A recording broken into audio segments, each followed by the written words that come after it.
motivation in a way. It's the last event, and I wanted to wait it out and see some of the results. Yeah, and I will also add one or two of the fight night people maybe into my matchmaking, just so you know. Yeah, so the UFC event, oh god, I forgot the number, I think it was 323. Very good, very surprising, and yeah, entertaining event. I would say it was pretty good. As I said, some crazy surprises, which we will talk about later. But yeah, overall, I would say the event was a big success, and I would say let's just start with the first fighter on the list, Jalen Turner.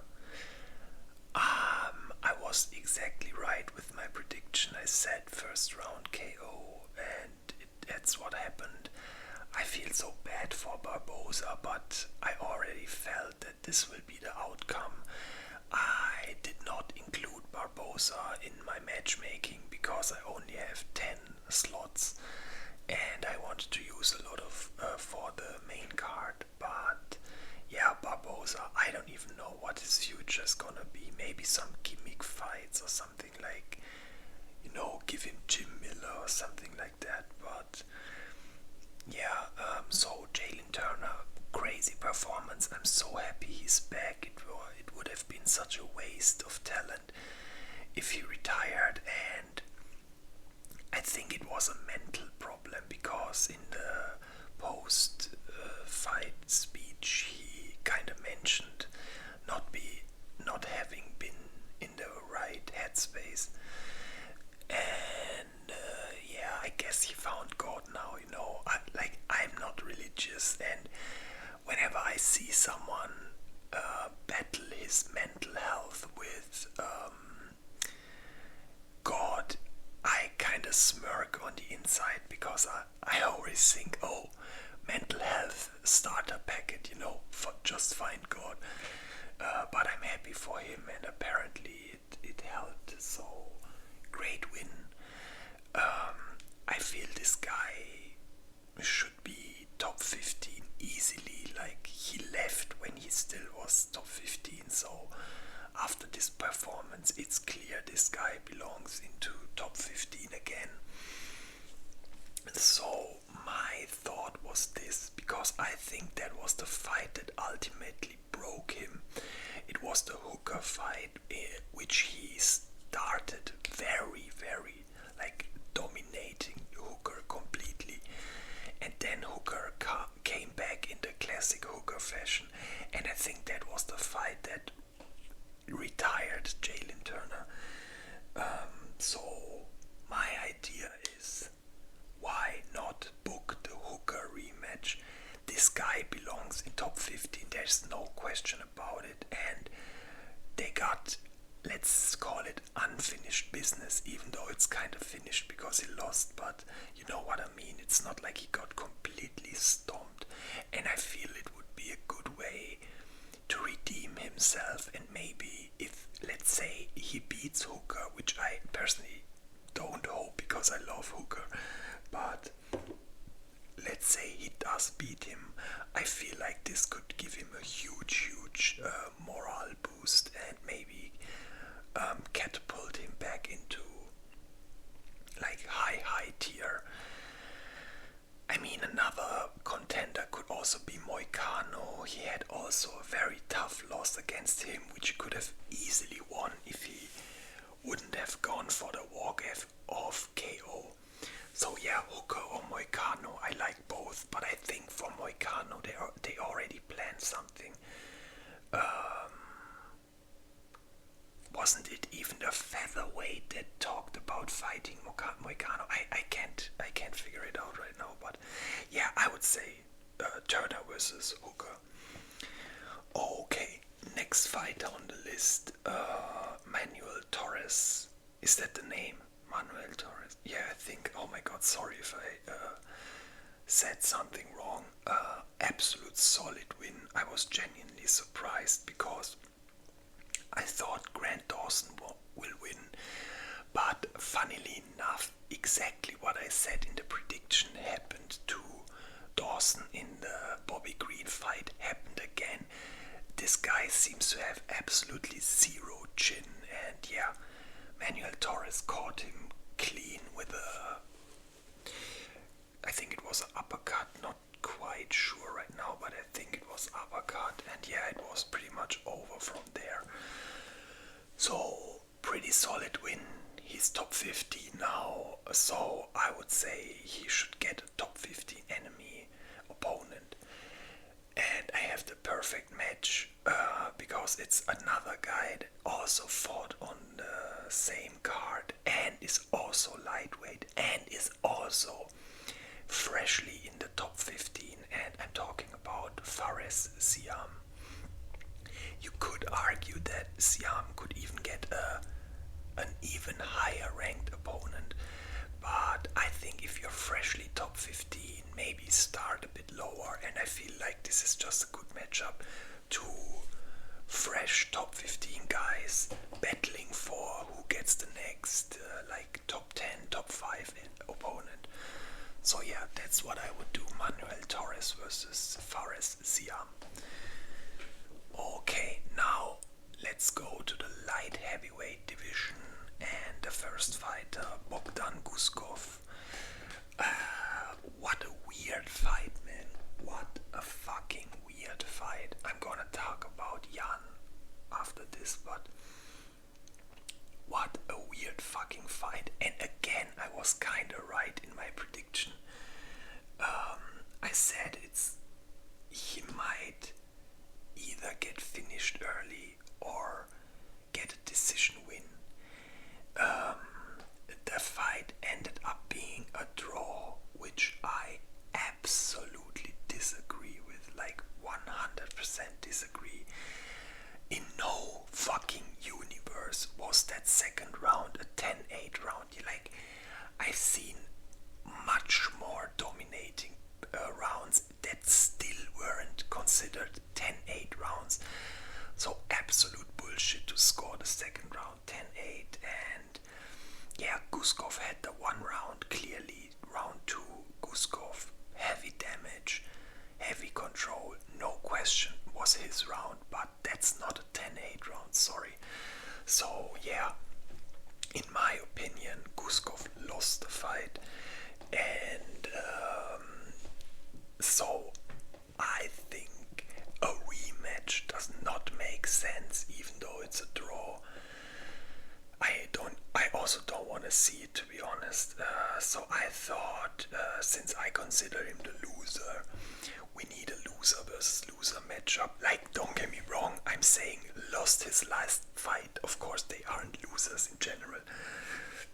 So we need a matchup, and I feel like what could be a nice fight would be if Guskov fights versus Dominic Reyes. About the same size, about the same build, and both, like, I could see this end in a knockout, and yeah, I personally would really like to see the fight. Reyes had a tough last fight. I think it was Ulberg, right? Tough loss, but not too late to bounce back, so I would say yeah, just put him against Reyes. Okay, now next fighter on the list, the opponent Jan Blachowicz. So again, to me, he clearly won the fight 2-1 or 48-47.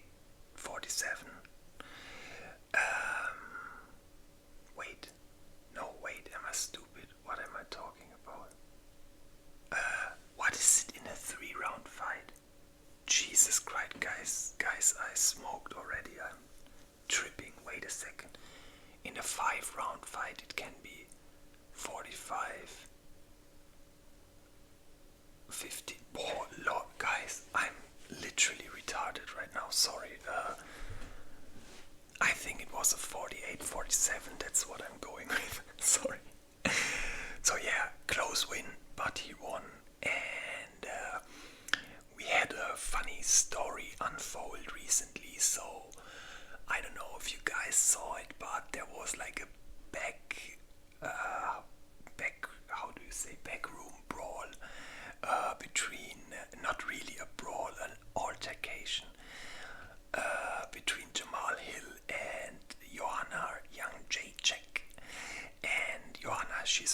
finished just as Jan Blachowicz, and I don't even want to go into the details. And to be honest, after watching both sides, I feel like Jamal Hill is actually telling the truth, and Joanna is the one, like, not. I think it was her fault. Let's say it like this. But yeah, she's from Poland, and I feel like, and I think Blachowicz already said something on Twitter too, like, let's fight, and honestly, let's go for that. Let's make Jan Blachowicz versus Jamal Hill and settle that discussion in this kind of way. Because of course he can't fight Joanna, even though he was like, if you touch my girl, I'm gonna knock you out. Which of course a lot of people only see this 3-second clip and they are immediately like, oh my god, look at this Jamal Hill guy, what a freak, how does he talk to a woman like that? But yeah, you are missing a lot of context. So anyway, that's not the point. Matchmaking, Jan Blachowicz versus Jamal Hill, make it happen. Okay, next fight on the list, fighter on the list, Peyton Talbot.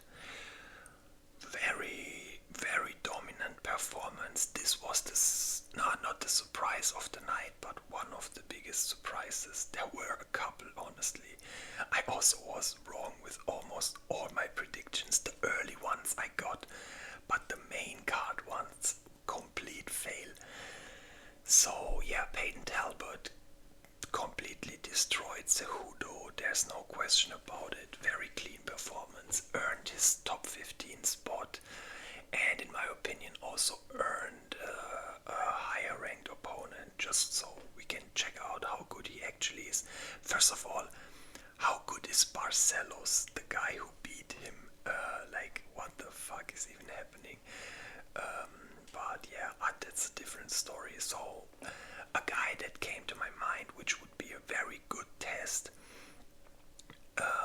Let's put him against Mario Bautista. I don't want to disrespect Bautista because he really delivered against Umar, and maybe Talbot is too low of an opponent for his caliber. But I feel like this could be a good fight. They are both very well-rounded, and I just feel like this could be a very high-level fight in all facets, you know, not only striking, not only grappling, they are just good overall.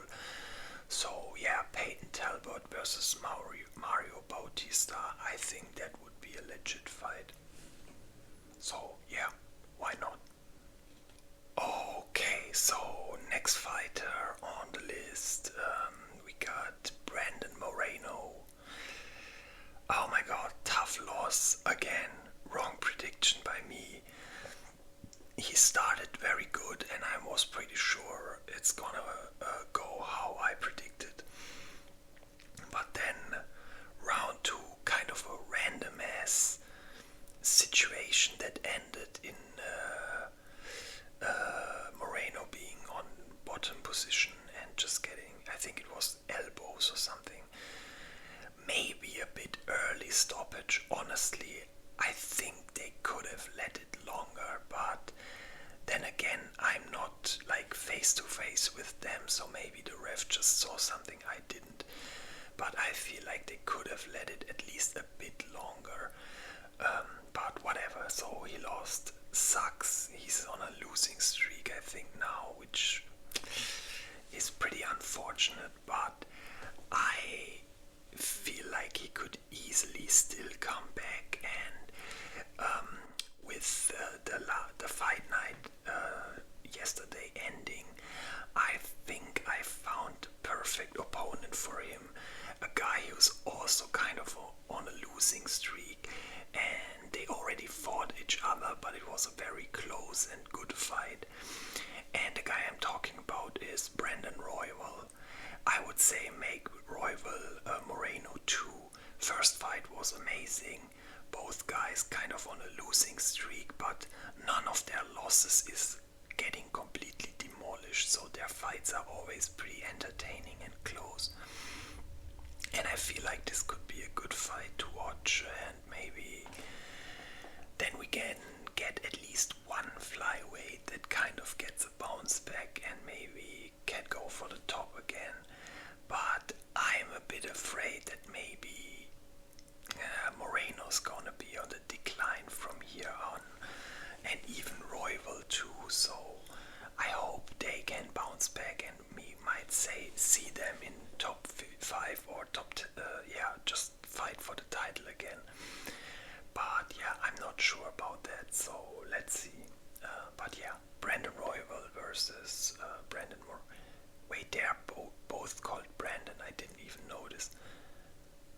Or, guys, I'm sorry, I smoked. I shouldn't smoke before doing the video, but it's Brandon Moreno versus Brandon Royval. Yeah, crazy, they have both the same first name. Anyway, so, okay, now first title fight of the evening. We got the loser first, Alejandro Pantoja. Like, honestly, this fight was just fucked up, man. Don't get me wrong, I'm not calling this a freak accident or anything, but it's such a... we just got robbed of an interesting fight, maybe, it's such a stupid ending to this fight. Yeah, he broke his arm, his elbow, falling down, super unlucky. It's a injury that will take at least half a year, maybe even longer to heal. So Pantoja will be out for a while, I think. Now we will get to the winner in a minute, but now there are a couple of scenarios. You could go for a rematch, no question about that. But Pantoja is gonna be injured for a while, so for the winner, for the current new champion, we need a different fight in the meantime. And I feel like the way Dana operates, I could see him not giving Pantoja a title shot once he's healed. And I can see him say, you know what, you fight once more before you actually get a new opponent or a new title shot. So in case they really wanna force a fight before his next title shot, I would say we can put Pantoja versus the winner of yesterday's fight night main event, Manel Cup. Very solid win against Royval. I was surprised because again Royval looked good and then just out of nowhere got caught once and it was pretty much GG from there. It's a very tricky situation because you could argue for a Manel title shot too, but there's definitely another contender that deserves it even more, so we can't give Cup the title shot. If he has to wait for his title shot, he might have to wait a year or almost a year. So maybe that would be the smartest decision to make, Pantoja versus Cup. And the other title fight I will talk about now. But yeah, if I had to make a matchmaking that isn't a title fight, Pantoja versus Cup. Okay, so now the winner and new flyweight champion of the world, Joshua Van.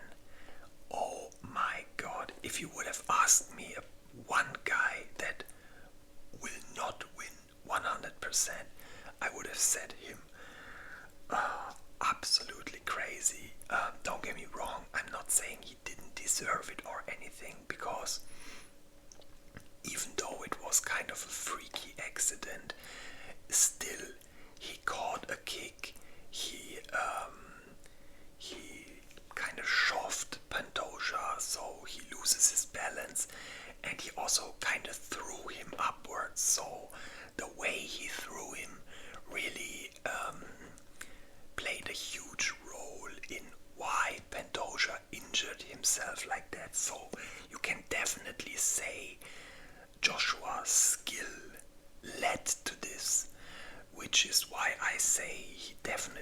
deserved the win. It wasn't a fluke accident win or something. So definitely deserved win. Cool guy, absolutely cool guy. I can't believe it. I literally can't believe this guy is flyweight champion out of fucking nowhere. This year is the first year I even had his name on the radar, and now he's champion. Absolutely crazy. And the only fight that makes sense for me here is to put him against Tatsuro Taira, the guy that won against Brandon Moreno. That's why I left him out for now. I mean, clean performance against Moreno. I think he's also unbeaten, and to me there's no doubt that he is the next title contender. And yeah, I would say please make this happen. Maybe you could even do it in Japan, because I heard there's gonna be a Japan card. Why not? I mean, Tatsuro is Japanese. I think Joshua Wan is from Myanmar, or I don't know how you pronounce it in English. In German you say Myanmar. But yeah, I feel like this is the smartest fight to do, and maybe even in Japan. So yeah, let's see. Joshua Wan versus Taira. And then, you know, we could also talk about maybe Pantoja against the loser of this fight, or Cup against the loser of... It's a bit a weird situation right now in flyweight, because, I mean, people were talking about Pantoja like flyweight goat almost, you know, and not giving him an immediate title rematch is also kind of crazy. That's why the whole flyweight division is kind of weird at the moment. But yeah, Joshua Wan versus Tatsuro Taira, I think this would be a fun fight. Okay, and now main event of the evening, and another absolutely crazy turn of events. We got the former bantamweight champion Merab Dvalishvili, and he lost, which I think almost no one would have thought. And not only that he lost, he got dominated, you could almost say. He had absolutely no answer for Jan at all. I feel like they just had for everything an answer. I really like the I'm gonna talk about the whole fight, so I'm gonna include Jan stuff too now and not separate it. So Jan did these elbows to the forearm whenever Merab was clinching, grappling. He always threw elbows on the forearms of Merab, and I feel like those played a huge role in why Merab didn't have so much success with the takedowns, because he just lost power, you know. Also, Jan was stuffing the takedowns beautifully, and not only that, on the exit he hit a couple of nasty elbows and also a couple of punches which were devastating, and you could see the damage, you know. Merab was completely bloodied up, and Jan had pretty much zero damage taken. Yeah, absolutely clean performance. I feel like he wasn't lying when he said that his hand was broken in the first fight, Peter Jan's hand. I feel like he might have not told the truth, and this time it wasn't broken, and you see how different the fight was. So yeah, pretty clean win, and because it was so clear, I do not like the idea of an immediate rematch. For me, for Merab Dvalishvili, the next fight should be against the winner of O'Malley versus Song Yadong. That's a fight that's in the making. Not in the making, it's already signed, but it will be, I think, on the first Paramount card, which by the way is absolutely crazy. Gaethje Pimblet, Harrison Nunes, Umar fights versus Figueiredo, O'Malley versus Yadong. Like, this card is absolutely crazy. So yeah, and O'Malley, Yadong, knowing the UFC, I wouldn't be surprised if they don't give O'Malley the title shot if he will win against Song Yadong. I wouldn't be surprised if they give him a title shot, but if I was the matchmaker and I'm trying to be fair, I think both guys, like O'Malley and Song, they both would need at least one more win to get a title shot. So to me this makes the most sense. Just put Merab against the winner of O'Malley and Song Yadong, and then we can do the winner of this fight gets the next title shot. I feel like this is fair. It sucks a bit because then we might see Merab O'Malley 3, which I really do not want to see, to be honest, but I couldn't come up with something else that made sense to me. I mean, there's still Sandhagen, but do you want Sandhagen Merab 2? That also makes no sense in a way. So yeah, let's just make this, but I feel like the bantamweight division is gonna change in the next weeks anyway, so let's see. But yeah, Dvalishvili versus O'Malley or Song Yadong. Okay, and now the last fighter on the list, Peter Yan. I already mentioned it. Absolute clean performance, clinical, perfect execution. Had a plan for everything. They showed like a kind of a chart. Later, they showed a chart they made, and it was like a reaction chart. It said, if Merab does this, you do this. If Merab does this, you do this. And I feel like he really, really just fought, just keeping this chart in mind at all times. Super good fight, vintage Jan. I can't believe it. I actually can't believe it, because I think I mentioned it in the prediction. This guy a couple of years ago was called the GOAT already. He beat Aldo. He finished him. I think he was the only guy who finished Aldo. And then there were these weird Sterling fights and the robbery against O'Malley. This guy got done dirty a lot, and I feel very happy for him that he bounced back. He's on a four-fight winning streak again.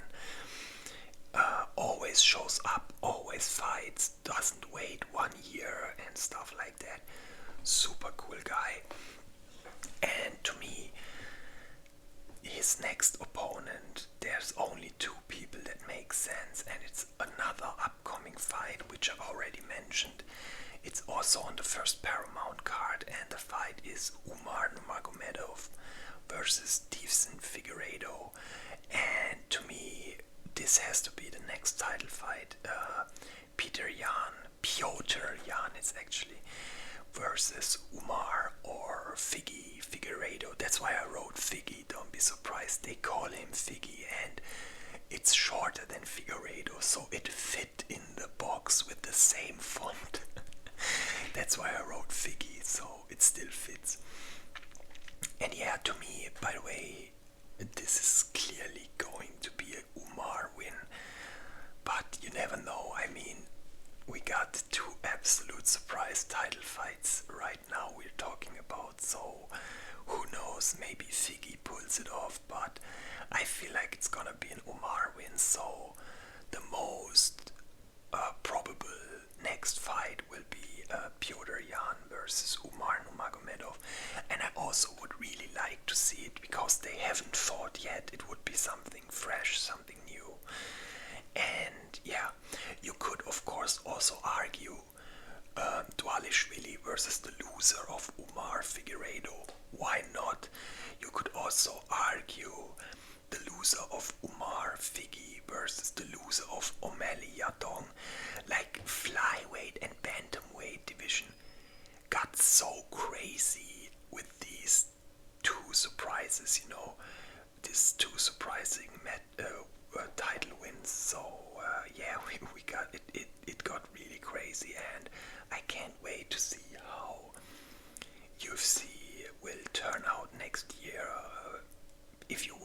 asked me who will be champion 2026, like next year, I would have said Merab easily and Pantoja probably too. And now it's 2025 and they both aren't champ anymore. So yeah, absolutely crazy. But yeah, guys, that's it sadly for today. I hope you liked the video. I hope you like my matchmaking. If you have any other ideas or proposals, always tell me in the comments. I always like to hear your input, and if you would like and subscribe, I'd be super happy about that too. And yeah, nothing more to say. Thanks for watching.